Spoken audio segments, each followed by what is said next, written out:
Hello everyone, welcome back to the channel. दोस्तों, market में कुछ ना कुछ बदलता है और मौका बनता है, और जिसका अपडेट आपको सबसे पहले मिल जाए और आपका फायदा हो पाए, तो चैनल को अभी तक सब्सक्राइब नहीं किया तो सब्सक्राइब कर लो। और दोस्तों, वीडियो ठीक लगे तो लाइक कर देना, जिससे कि यूट्यूब आपको ऐसे इंपॉर्टेंट वीडियो सबसे पहले पहुंचा दे। चलिए बिना टाइम वेस्ट किए हुए वीडियो को शुरू करते हैं। तो दोस्तों, यहाँ पे अगर देखेंगे तो देखिए, यहाँ पे फिर से रेड कैंडल बनाई मार्केट ने, लेकिन जो लास्ट वीक में मैंने बोला था वीडियो में कि देखो यहाँ पे एक वीकली इन्वर्टेड हैमर कैंडल बन रहा है, जिसकी वजह से यहाँ पे अगले वीक में भी जो मोमेंटम रहेगा वो डाउन साइड ही रहेगा। जो एक price action, normal price action बोलता है, उसकी वजह से तो हिसाब से देखा जाए तो ये एकदम सही प्राइस एक्शन हमने प्रेडिक्ट किया था। लेकिन अभी बात करते हैं न्यूज़ के बारे में, क्योंकि जो न्यूज़ और जो यहाँ पे यूएस की तरफ से बहुत सारा इम्पैक्ट आ रहा है इंडिया पे, और इंडिया पे इम्पैक्ट होने की वजह से मार्केट पे भी इम्पैक्ट पड़ रहा है, तो उसका देख लेते हैं। तो जो लास्ट वीक में बात हुई थी कि यहाँ पे देखिए 50% का टैरिफ लगाया गया है यूएस की तरफ से इंडियन एक्सपोर्ट्स पे, और भी ज़्यादा, और रशियन ऑयल इंपोर्ट्स पे। तो वो जो है बहुत ज़्यादा एक टैरिफ लगाया गया था यूएस की तरफ से, जिसकी वजह से इतना सारा जो मार्केट में नेगेटिव न्यूज़ और नेगेटिव मोमेंटम चालू हुआ लास्ट वीक में, वो आया। और खास करके 25 अगस्त से जो इम्प्लीमेंट हो गया था यूएस का टैरिफ, उसके वजह से और भी ज़्यादा ग्राउंड लेवल पे ये इम्पैक्ट दिखा। और जो अभी न्यूज़ आ रही है, अगर मैं बात करूं, तो अभी का अगर आप न्यूज़ देखेंगे तो थोड़ा सा पॉजिटिव सेंटीमेंट बनाया जा रहा है, और खास करके बन रहा है कुछ न्यूज़ की वजह से। तो सबसे पहला तो अगर टैरिफ को लेकर बात करें, तो टैरिफ का यहाँ पे यूएस की जो हाई कोर्ट है उसने बोला है कि टैरिफ को ब्लॉक करना चाहिए, जो कि ट्रम्प ने लगाया है सारे कंट्रीज़ के ऊपर, और इंडिया के ऊपर भी जो लगाया हुआ है, क्योंकि वो टैरिफ है वो इनवैलिड टैरिफ है। ऐसा कुछ उनके कॉन्स्टिट्यूशन में लिखा है कि अनलिमिटेड टैरिफ लगा सकता है कोई भी प्रेसिडेंट। तो ये सारी चीज़ें हाई कोर्ट की तरफ से बोली गई। अभी आगे देखने वाली बात रहेगी कि कैसा रिएक्शन रहता है मार्केट का इस न्यूज़ पे। जो बट ओवरऑल एक बात देखा जाए तो ये पॉजिटिव न्यूज़ ही मानी जा रही है अभी तक। और ऊपर अगर देखेंगे तो इंडिया जीडीपी का डेटा आ गया है, और वो डेटा बहुत ही पॉजिटिव है, 7.8% है, जो कि क्वार्टर 1 2026 का है। और लास्ट 5 क्वार्टर्स से भी ज़्यादा डेटा सामने आया है, 7.8%। और लास्ट क्वार्टर का 7.6% था, उसके लास्ट क्वार्टर का 6.6% था, जो कि बहुत कम था। तो एक बहुत ही तगड़ी ग्रोथ देखी जा रही है despite of all these tariffs, जितने भी ये टैरिफ लगाए जा रहे हैं। उसके बाद अगर रुपी का बात करें तो इंडियन रुपी थोड़ा सा वीक दिखा है। वो बहुत नॉर्मल सी बात है कि इतना सारा टैरिफ लगा है, उसके वजह से इंडियन रुपी बहुत ही ज़्यादा रिकॉर्ड लेवल पे वीक चला गया है। और रिलायंस की तरफ से एक बहुत ही बड़ा अनाउंसमेंट किया गया है। रिलायंस का जो एनुअल ग्रुप मीटिंग था, उसमें उसमें बोला गया है कि जियो का आईपीओ आएगा। जियो एक बहुत ही बड़ी कंपनी है इंडिया लेवल पे, खास करके जो एक कॉमन यूजर्स हैं सबके हाथ में जियो है। तो ये एक सबसे बड़ा न्यूज़ है रिलायंस की तरफ से। और जो रिलायंस अगले आने वाले कुछ सालों में काम करेगी, वो एआई की तरफ बहुत ज़्यादा फोकस होगी। एआई पावर्ड जो उनके सोल्यूशंस रहेंगे उसकी तरफ बहुत ज़्यादा फोकस होगी। तो ये एक पॉजिटिव न्यूज़ है मार्केट को लेके, क्योंकि मार्केट में रिलायंस बहुत ही बड़ी कंपनी है। अगर रिलायंस टिकती है मार्केट में, अच्छा परफॉर्म करती है, इंडियन मार्केट को सस्टेन करती है, तो इंडियन मार्केट सॉलिड खड़ा रहेगा। ये बड़ी बात है। तो ये सारे न्यूज़ेस ऐसे मतलब मार्केट में जो पॉजिटिव और नेगेटिव सेंटिमेंट्स क्रिएट करते हैं। लेकिन इसके बाद एक और इम्पॉर्टेंट फैक्टर पे बात कर लेता हूँ कि देखिए यहाँ पे जो एफआईएस ने बहुत सारा जो बेचा है माल, और कंपेयर करेंगे कि पहले क्या सिनेरियो था, अभी क्या सिनेरियो है। ये जो अगर आप अक्टूबर से फरवरी तक का डेटा देखेंगे, तो वहाँ पे बहुत ही ज़्यादा बेचा था एफआईएस ने माल, लगभग 1 लाख करोड़। यहाँ पे 87,000 करोड़, 60,000 करोड़, और 45, मतलब लगभग 2 लाख 3 लाख करोड़ तक का माल लगातार 5 महीने तक बेच के रख दिया था एफआईएस ने। जिसकी वजह से मार्केट में अगर आप देखेंगे तो ये है अक्टूबर मंथ का पूरा एरिया, अक्टूबर से लगाए दिसंबर तक का। तो यहाँ पे अच्छी खासी बिकवाली दिखी थी मार्केट में। तो वो एक जो ट्रेंड है वो फॉलो करता है मार्केट, जब एफआईएस माल बेचते हैं और निकलते हैं मार्केट से। तो फिर से अगर हम देखेंगे तो लास्ट जो 2 महीने का डेटा आ रहा है, खास करके जुलाई का और अगस्त का, तो यहाँ पे आप देखेंगे कि 48,000 करोड़ और 46,000 करोड़, 47,000 करोड़ के लगभग माल बेचा है एफआईएस ने फिर से। और उसका जो एक रियल इफेक्ट जो दिख रहा है मार्केट में, वो आपको दिख ही रहा होगा, क्योंकि यहाँ पे लगातार मार्केट 5-6 वीक से 2 महीने से गिरती ही जा रही है। थोड़ा सा बाउंस बैक कर रही है, लेकिन गिर रही है। तो ये जो लास्ट 2 महीने में मार्केट में माल बेचा है, तो इसका और भी इम्पैक्ट थोड़ा सा आगे दिखना चाहिए मेरे हिसाब से। और ये जो टैरिफ्स लगे हैं उसकी वजह से मार्केट से बाहर निकले हैं एफआईएस बहुत सारे, क्योंकि यूएस के जो यील्ड हैं वो वहाँ पे ज़्यादा परसेंटेज दे रहे हैं। यूएस में इन्वेस्टमेंट करने में ज़्यादा फायदा हो रहा है उनको, इसलिए यहाँ से वो दूसरे मार्केट से बाहर निकलना है। इसलिए ग्लोबल मार्केट भी थोड़ा सा वीक सेंटिमेंट शो कर रहा है। तो अब हम बात करेंगे कि यहाँ पे जो यूएस का टैरिफ लगा, अभी यूएस का जो हाई कोर्ट ने इतना सारा स्टेटमेंट दिया है कि ये इनवैलिड टैरिफ है, ये कोई लीगल टैरिफ नहीं है। तो उसका क्या इम्पैक्ट आ सकता है, और जो इंडिया का जीडीपी डेटा आया है, रिलायंस का मीटिंग था, वो सबसे थोड़ा पॉजिटिव सेंटिमेंट बना है, तो उसका क्या इम्पैक्ट आ सकता है। तो देखिए यहाँ पे बहुत सिंपल सी चीज़ है कि इम्पैक्ट तो आएगा और मंडे के दिन वो दिखेगा, और मेरे हिसाब से अभी ब्रेकडाउन पॉसिबल तो नहीं होने वाला, क्योंकि यहाँ पे ऑलरेडी इतनी बड़ी कैंडल अगर बनाई है तो ये एक बहुत ही बेयरिश कैंडल होती है। इसका जो एक फॉलो ऑन होना चाहिए वो नीचे की तरफ ही होना चाहिए। वो टेक्निकल एनालिसिस कहता है कि नीचे की तरफ जाना चाहिए, बट ऐसा कुछ यहाँ देख के तो नहीं कह सकते, क्योंकि पिछला अगर आप डेटा उठा के देखेंगे 6-7 महीने पहले का, तो वहाँ पे भी ऐसा ही कुछ हुआ था कि बेयरिश कैंडल बनती थी लेकिन मार्केट हॉल्ट करता था, फिर डाउन जाता था, बेयरिश कैंडल बनती है और मार्केट हॉल्ट करता है और फिर यहाँ से ऊपर निकल जाता है एक रीटेस्ट करने। तो चलिए अगर हम मानते हैं कि यहाँ तक वीकली कैंडल में मार्केट आई, फिर यहाँ से रीटेस्ट किया, फिर नीचे चली गई, तो कोई बड़ी बात नहीं, यहाँ पे एक हॉल्ट कैंडल बनाए मार्केट और फिर यहाँ से ऐसा ऊपर जाके एक और रीटेस्ट करे और इसका ऐसा फ्रेक ब्रेकआउट देके फिर नीचे जाए। तो मतलब ऐसा कुछ प्रेडिक्शंस करने की बात आई तो ऐसा कुछ हम अनुमान लगा सकते हैं।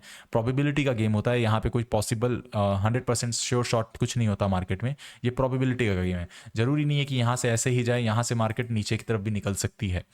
लेकिन जो पिछला डेटा देख के, आप पिछले जो जैसे ट्रेडिंग्स हुए हैं, जैसा वहाँ पे कैंडल्स बनी हैं, उसको देख के हम कुछ एक्शंस ले सकते हैं मार्केट में।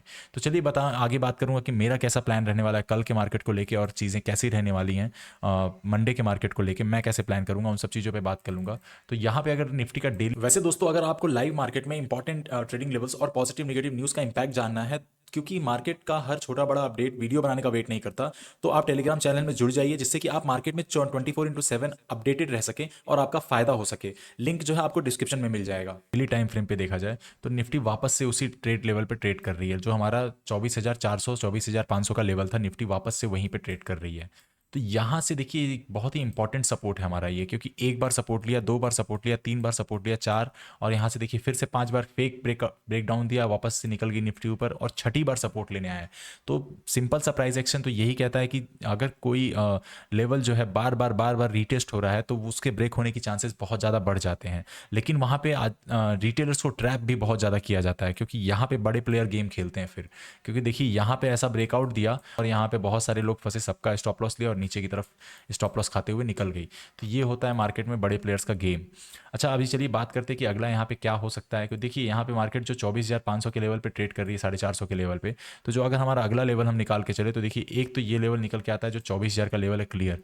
तो यहाँ पे जो हमारा ये गैप है, ये गैप फिल होना बहुत इंपॉर्टेंट है। अगर मार्केट यहाँ इस वाले लेवल को अब ब्रेक करती है, जो कि हमारा लास्ट ट्रेडिंग सेशन था कुछ दिन पहले, कुछ वीक्स पहले, जो कि हमारा 24,300 के आसपास का लेवल है, तो अगर आप देखेंगे यहाँ पे, तो इसको अगर हम यहाँ पे ट्रेंड लाइन लगाएं तो 24,340 अगर इसको ब्रेक डाउन देती है तो ऑलरेडी यहाँ पे जो गैप फिल बचा हुआ है तो इसको जरूर गैप फिल करने जाएगी, और यहाँ से जो निफ्टी है नीचे की तरफ सीधा सीधा जहाँ तक जा सकती है। पहला लेवल तो ये रहेगा, लेकिन जाना यहाँ तक चाहिए। यूजुअली 24,000 का जो राउंड फिगर लेवल है वो बहुत इंपॉर्टेंट है निफ्टी के लिए, तो यहाँ तक निफ्टी जा सकती है। तो अगर मेरे को ट्रेड प्लान करना रहेगा तो बहुत सिंपल सा प्लानिंग रहेगा। डेली टाइम फ्रेम से लेके चलता हूँ आपको 15 मिनट टाइम फ्रेम पे। तो यहाँ पे हम देखेंगे कि देखिए निफ्टी ने ब्रेक डाउन तो दे दिया आपने लेवल का 24,450 का, लेकिन वहाँ पे सस्टेन कर रही है, रीटेस्ट जरूर करने जाएगी। तो मुझे लगता है कि अगर ऐसा कुछ प्लान बनता है निफ्टी में ट्रेड करने का, तो बहुत सिंपल है कि निफ्टी को यहाँ पे आके टाइम स्पेंड करना पड़ेगा 24,340 के आसपास, और निफ्टी अगर यहाँ से ब्रेक डाउन देती है और 25-30 मिनट सस्टेन करती है तो सीधा नीचे की तरफ प्लानिंग कर सकते हैं, और करीब करीब 24,000 के लेवल्स तक का प्लानिंग करूंगा। थोड़ा सा मोमेंटम यहाँ पे फास्ट रहना चाहिए, बिकॉज नीचे गैप बचा हुआ है और डाउन ट्रेंड ऑलरेडी मार्केट चल रही है। अगर हम ऊपर की बात करें तो देखिए ऊपर की तरफ थोड़ा मोमेंटम स्लो रहेगा, क्योंकि ऑलरेडी ऊपर की तरफ बहुत सारा ट्रेड हुआ है और ऊपर का उतना सेंटिमेंट नहीं बता रहा कि ऊपर जाएगी मार्केट। क्योंकि ऊपर अगर हम देखें तो ये देखिए एक लेवल तो हमारा ये निकल के आता है, दूसरा जो हमारा लेवल निकल के आता है ये निकल के आता है। तो अगर मार्केट यहाँ कहीं रहती है, ये निकल के आता है, इसको लगाएंगे मार्क, दूसरा लेवल ये निकल के आता है, तो अगर कहीं मार्केट जो है 24,457 का लेवल को सपोर्ट लेते हुए अगर ऊपर का प्राइस एक्शन बनाती है, तो क्योंकि यहाँ पे एक ट्रेंड लाइन भी आ रहा है और इसका ब्रेकआउट करती है, तो मैं यहाँ से अब एक स्टॉप लॉस के साथ ट्रेड बनाऊंगा और बहुत सिंपल सा ऊपर की तरफ स्लोली स्लोली ये वाले एरिया के लिए और फिर नेक्स्ट एरिया ये वाले के लिए एक ट्रेड बनाऊंगा मैं। अगर ये जो प्राइस एक्शन बन रहा है, मार्केट यहाँ से यहाँ तक गई फिर नीचे आई, तो थोड़ा सा पुल बैक बनता है, मार्केट को यहाँ तक जाना चाहिए, एटलीस्ट यहाँ तक जाना चाहिए। बट वो मोमेंटम बहुत फास्ट नहीं रहेगा, बहुत स्लो मोमेंटम रहेगा, क्योंकि आप देखेंगे कि बाइंग तो स्लोली हो रही है, प्रॉफिट बुकिंग बहुत तेज हो रही है, बाइंग स्लोली प्रॉफिट बुकिंग। तो ये होता है प्रॉफिट बुकिंग का सिनेरियो, और नीचे की तरफ मोमेंटम बहुत फास्ट होता है और उसमें प्रीमियम्स बहुत तेजी से शूट अप करते हैं। तो ये ऐसा कुछ प्लान हम निफ्टी में कर सकते हैं, खास करके 15 मिनट टाइम फ्रेम पे। अब आपको लेके चलता हूँ सेंसेक्स पे, तो सेंसेक्स पे कैसा प्लान रहेगा हमारा वो भी देख लेते हैं। तो देखिए सेंसेक्स का जो सिनेरियो बन रहा है यहाँ पे बहुत ही सिंपल सिनेरियो बन रहा है। अगर सेंसेक्स में जो मार्केट है यहाँ पे कहीं भी गैप डाउन होती है और इसके आसपास कहीं मिलती है, तो यहाँ से सिंपल सा एक, अगर जैसे बुलिश प्राइस एक्शन बनाएगा तो इस गैप को फिल करने के लिए मैं एक ट्रेड बनाऊंगा इस लेवल तक के लिए, बस छोटा सा ट्रेड रहेगा विथ स्टॉप लॉस। लेकिन जो यहाँ पे मोमेंटम अगर हम देखें नीचे की तरफ अगर मिलेगा, तो यहाँ अगर कहीं सेंसेक्स आके ब्रेकडाउन देती है और टाइम स्पेंड करती है 15-30 मिनट्स, तो नीचे की तरफ बहुत बड़ा मोमेंटम मिल सकता है 78,000 के लेवल्स तक के लिए। तो ये हमारा वहाँ पे ट्रेड प्लान रह सकता है। ऊपर की तरफ देखेंगे तो ऊपर की तरफ हमारे पास लेवल्स जो है बहुत क्लियर हैं, कि अगर मैं इस वाले ट्रेंड लाइन को यहाँ पे रखता हूँ, क्योंकि जहाँ पे लास्ट टाइम निफ्टा ब्रेकआउट दिया था और कहाँ से खुली थी, यहाँ से, तो सेंसेक्स को सबसे पहले तो इस वाले लेवल को ब्रेक करना पड़ेगा, ये जो हमारा लास्ट स्विंग लो है। तो सब अगर सेंसेक्स इसको ब्रेक करके, अगर सेंसेक्स इसको ब्रेक करके ऊपर की तरफ निकलती है, तो जो पहला वाला लेवल है यहाँ 80,744 तक के लिए, और उसके बाद दूसरा लेवल 81,335 तक के लिए मैं ट्रेड प्लान करूंगा, क्योंकि यही हमारा जो है स्विंग हाई रहेगा। और उसके बाद नीचे मार्केट को निकलना है, उसके ऊपर थोड़ा मुश्किल दिख रहा है, उसके ऊपर मार्केट को बुलिश होना पड़ेगा बहुत ज़्यादा, और मार्केट बुलिश नहीं है, मार्केट का डाउन ट्रेंड चालू है। तो ऐसे ही सेफली ट्रेड प्लान करिए और चीज़ों को अच्छे से समझिए। स्टॉप लॉस हमेशा यूज़ करिए मार्केट में, क्योंकि स्टॉप लॉस आप यूज़ करते रहेंगे तो आपके जो स्टॉप लॉस जाएंगे वो छोटे छोटे जाएंगे, लेकिन जब आप प्रॉफिट बनाएंगे तो बड़ा बनाएंगे, इसलिए स्टॉप लॉस बहुत इंपॉर्टेंट है। और खास करके इस चैनल को सब्सक्राइब कर दीजिए, ऐसे ही बहुत ही इंपॉर्टेंट वीडियोज़ आपको मिलते रहेंगे। और टेलीग्राम चैनल भी ज्वाइन कर लीजिए, हमारा टेलीग्राम चैनल बहुत ही इंपॉर्टेंट है, क्योंकि यहाँ पे बहुत सारे ऐसी चीज़ें मैं प्रोवाइड करता रहता हूँ जिससे आपका माइंड, आपका मार्केट में ट्रेड करने का सेटअप बहुत क्लियर रहता है। ज़रूरी नहीं है सिर्फ टेक्निकल्स अच्छे होने चाहिए, बहुत ही इंपॉर्टेंट है कि मार्केट में क्या चल रहा है, कौन से न्यूज़ की वजह से क्या इम्पैक्ट आ रहा है, और क्या चीज़ें बहुत ज़रूरी है मार्केट में डिस्पाइट ऑफ टेक्निकल्स। तो आप ट्रेड एक अच्छे से प्लान कर सकते हैं, एक अच्छा ट्रेडर बन सकते हैं, एक अच्छे इन्वेस्टर बन सकते हैं। Thank you so much.